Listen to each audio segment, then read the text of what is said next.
concernés? Est-ce que vous les sentez comment dire, informés également?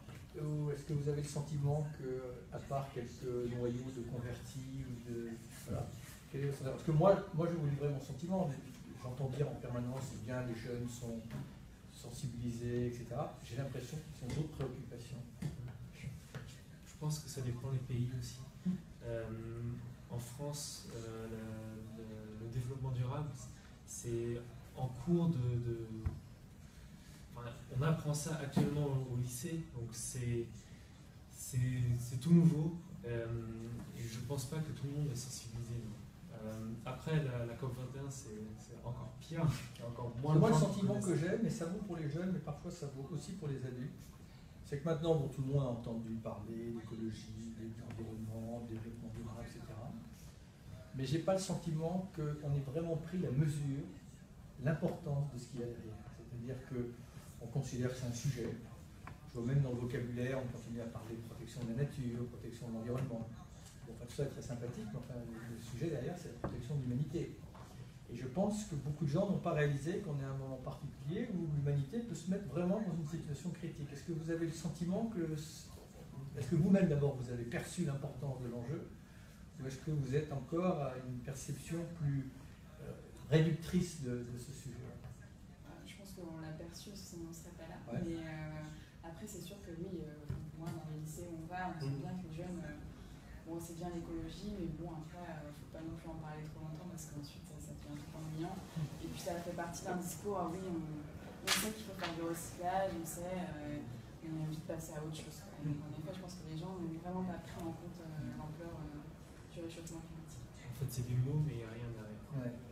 J'allais dire pareil, et je pensais à une expérience qu'on a eue, j'ai eue dans une classe, une intervention avec la question de la montée des eaux. Et la montée des eaux, on parle des îles qui vont disparaître dans le Pacifique, et les jeunes ne se rendaient pas compte que c'était aussi la côte ouest de France qui allait aussi être grignotée petit à petit par cette montée des eaux. Et il y a cette vision que ce sont des problématiques qui sont loin de nous, finalement. Ils sont loin dans le temps ou loin dans l'espace. Il y a cette problématique de se rendre compte à quel point... Alors que c'est par définition un enjeu universel, ça veut dire que personne ne sera épargné. Évidemment, certains seront affectés dans un premier temps, souvent les populations les plus vulnérables, mais par effet rebond, ne serait-ce que parce que des gens vont se déplacer par millions, tout le monde sera concerné. Et donc, c'est pour ça qu'il faut arriver, c'est un exercice délicat, hein, à la fois sans effrayer trop, mais quand même faire un constat qui soit réaliste, parce que si les gens pensent que c'est un sujet parmi d'autres, ils vont plutôt se préoccuper de choses qui vont leur paraître plus urgentes. Et en même temps, si vous leur dites qu'on est quasiment déjà tous morts, ils vont évidemment refouler cette information, mais il faut trouver un équilibre entre expliquer que c'est un enjeu critique et qui conditionne tous les autres enjeux, mais en même temps montrer qu'il y a des solutions. Alors là, au niveau des solutions, j'écoutais là tout à l'heure un certain nombre de choses. Ce qui est important aussi, c'est de ne pas tricher, c'est-à-dire il faut des solutions qui soient à la hauteur des enjeux. Et les solutions, ce n'est pas simplement de changer de couleur de modèle économique, de passer d'un modèle d'économie grise à un modèle d'économie verte. C'est vraiment une révolution culturelle qu'il va falloir opérer. Donc ça, il faut le dire. Et donc, mais c'est passionnant, ça veut dire qu'il y a tout à réinventer. Mais voilà, l'important, c'est vraiment de ne pas minimiser,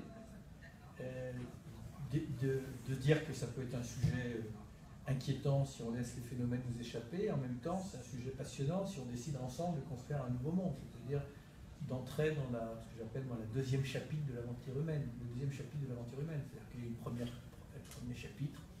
Là, on arrive au terme d'une civilisation, il va falloir construire une autre. Mais bon, quand vous dites ça, certains, ils disent moi, lui, il a fumé un joint, alors que c'est la réalité. Bon, merci.